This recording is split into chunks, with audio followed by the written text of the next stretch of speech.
గౌరవనీయులు పెద్దలు పార్టీ ప్రధాన కార్యదర్శి పార్టీకి ఎప్పుడు అవసరమైన తన భుజాన్ని కాసే శ్రీ కొణిదెల నాగబాబు గారికి, వేదిక మీద ఆసీనులైన పార్టీ నాయకులందరికీ, ఇచ్చేసిన మీ ఒక్కరికి, సోదరులకు సోదరీమణులకు అందరికీ నా హృదయపూర్వక నమస్కారాలు.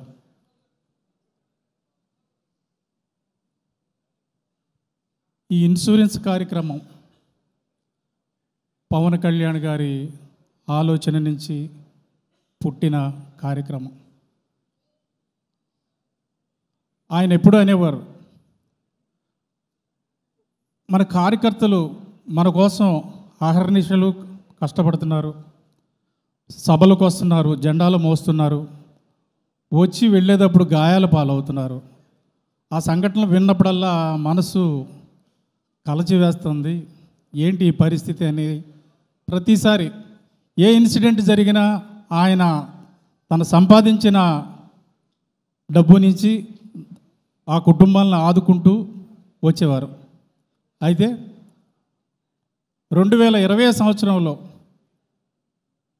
పాయకరాపేటకు చెందిన 2 కార్యకర్తలు విద్యుద్ఘాతానికి గురై మరణించారు.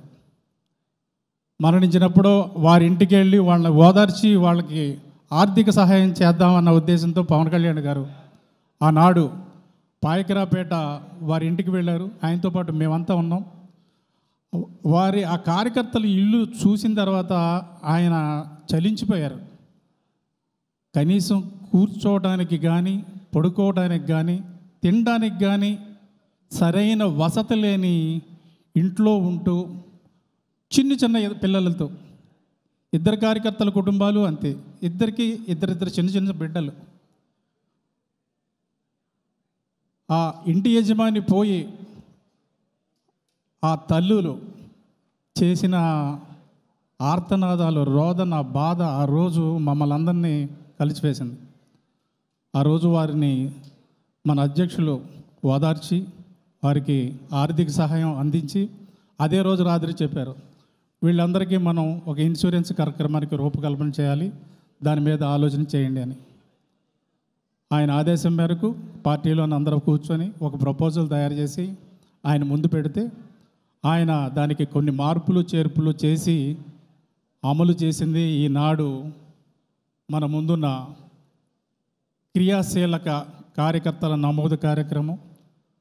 ఆ క్రియాశీల కార్యకర్తగా నమోదు చేసుకున్న వారికి ప్రమాదవశాత్తు ఏ విపత్తు వచ్చినా, మరణం సంభవించిన కాంపన్సేషన్, గాయపడినప్పుడు కాంపన్సేషన్, మరణించినప్పుడు 5 లక్షలు ఆర్థిక సహాయం మన ఇన్సూరెన్స్ కంపెనీ నుంచి వచ్చే విధంగా ఈ కార్యక్రమానికి మన అధ్యక్షుల వారు రూపకల్పన చేశారు. అయితే ఇటువంటి ఇన్సూరెన్సు ఏ కుటుంబం అందుకోకూడదని ఆయన ప్రతినిత్యం కోరుకుంటారు. కానీ మనం ఒకలా అనుకుంటే భగవంతుడు ఇంకోలా అనుకుంటాడు. అనుకోని ప్రమాదాల్లో అనేక మంది మన కార్యకర్తలు అసలు బాసడం మనం అందరం చూస్తున్నాం. 2020లో ప్రారంభించిన ఈ కార్యక్రమం ద్వారా దాదాపు 30 కోట్ల రూపాయల పరిహారాన్ని పవన్ కళ్యాణ్ గారు అందజేశారు. ఈనాడు 5 కోట్ల రూపాయల చెక్కులను మన ప్రియమైన కార్యకర్తల కుటుంబాలకు నాగబాబు గారి చేతుల మీదుగా అందిస్తున్నాము. మన అధ్యక్షుల వారు ఏ కార్యక్రమం తలపెట్టినా జన సైనికులు, నాయకుల బాగుండాలనే కోరుకుంటారు. ఈ పార్టీలో ఏం జరిగినా, ఎటువంటి ఆలోచన జరిగినా, మీకు ఇందాక శ్రీనివాస్ గారు చెప్పారు హరిప్రసాద్ ఏదో చెప్తాడని, అది నిజం కాదు. నేను ఆయన చెప్పే ఆజ్ఞలను అమలు చేయడమే ఎగ్జిక్యూషన్. ఆయన ఏది చేయమంటే అది తూచా తప్పకుండా చేయడమే మా అందరి బాధ్యత. ఈ పార్టీ 100 అడుగులు ముందుకు వెయ్యాలన్నా, 1 అడుగు వెనకయ్యాలన్నా ఆయన అనేక రోజులు మదనపడి, తపనపడి, ఆలోచన చేసిన తర్వాత ఆయన కార్యక్రమాలను చేపడతారు. ఎప్పుడు ఎలా, ఎటువంటి నిర్ణయాలు తీసుకోవాలి, పార్టీని ఎలా ముందుకు తీసుకెళ్ళాలి అనేది పూర్తిగా ఆయన ఆలోచన చేసి మా అందరికీ చెప్తారు. మేము దాన్ని ప్రతి ఒక్కరూ తూచా తప్పకుండా ఆచరిస్తామని ఈ సందర్భంగా తెలియజేస్తూ, మన పార్టీ ఎప్పుడూ వినూత్నంగానే కార్యక్రమాలు రూపకల్పన చేస్తుంటుంది పవన్ కళ్యాణ్ గారు ఆలోచన మేరకు.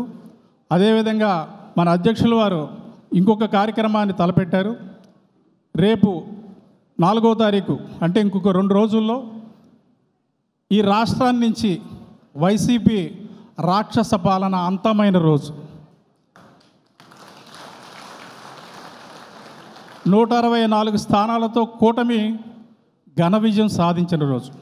మీ అందరికీ గుర్తుంటుంది, 4వ తారీఖునే మనకు రిజల్ట్స్ వచ్చినాయి. ఆ రోజు నుంచి ఈ రాష్ట్రంలో ఒక నూతన శకం మళ్ళా ప్రారంభమైంది. అందుకు గుర్తుగా 4వ తారీఖున